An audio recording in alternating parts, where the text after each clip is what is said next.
नरोत्तम देवी सरस्वती जय कतुर जय मुदिर मैथ देवीवाच।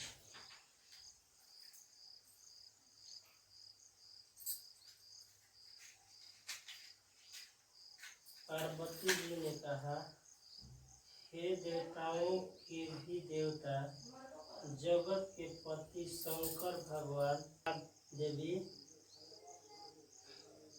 प्रभास क्षेत्र में स्थित सावित्री के असाधारण चरित्र को मैं तुमसे कहता हूँ।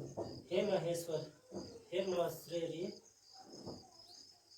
सावित्री स्थल नामक स्थान में राजकन्या सावित्री ने जिस प्रकार से उत्तम वट सावित्री व्रत का पालन किया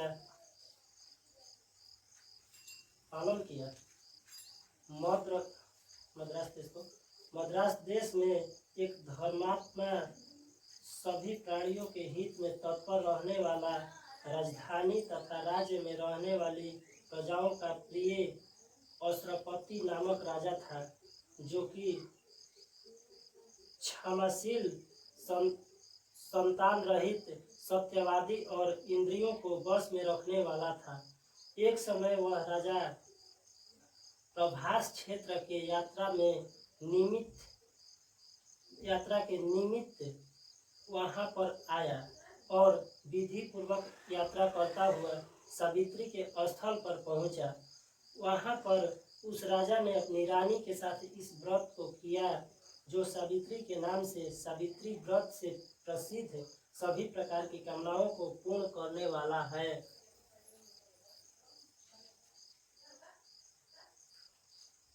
ओम भूर्भुवस्सुः।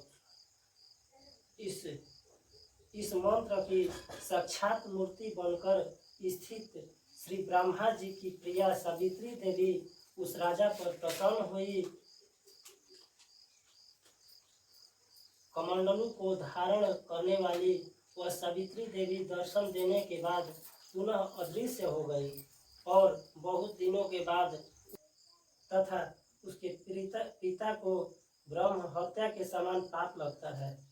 इसलिए हे पुत्री, मैं तुमको भेज रहा हूँ कि तुम स्वयं अपने योग्य वर ढूंढ लो। वृद्ध मंत्रियों के साथ शीघ्र जाओ और मेरी बात को मानो। इसके बाद जैसा कहते हैं वैसा होगा। ऐसा कहकर सावित्री घर से निकलकर राजा ऋषियों के रम्य तपोवन की ओर चल पड़ी और वहां पहुंचकर माननीय वृद्धजनों को प्रणाम कर सभी तीर्थों और आश्रमों में पुनः जाकर मंत्रियों के साथ सावित्री अपने गृह पर आ गई और वहां पर पिताजी के समक्ष पवित्र देवऋषि नारद बैठे हुए देखा। आसन पर बैठे हुए नारद जी को प्रणाम कर मुस्कुराती हुई जिस कार्य के लिए वन में गई थी, सारी कथाएं उनमें कहने लगी। सावित्री बोली, हे देवर्षि नारद जी, शाल्य देश में धर्मात्मा धूम्रसेन नाम से विख्यात एक क्षत्रिय राजा है, जो दैववश अंधे हो गए हैं। उस समय उनको छोटा सा एक बालक और उनकी माँ थी। ऐसे समय में अवसर पाकर उनका एक पूर्व बैरी रुक्मी नामक एक सामंत राजा ने उनसे छीन लिया। अतः वह आर्य धूम्रसेन छोटे बच्चे को साथ लिए हुई अपनी स्त्री के साथ जंगल की ओर चल दिए। उनका वह पुत्र वन में ही बड़ा होकर परम धार्मिक, सत्य बोलने वाला, अतः अपने अनुरूप पति समझकर मैंने उसे मन में वर्ण कर लिया है।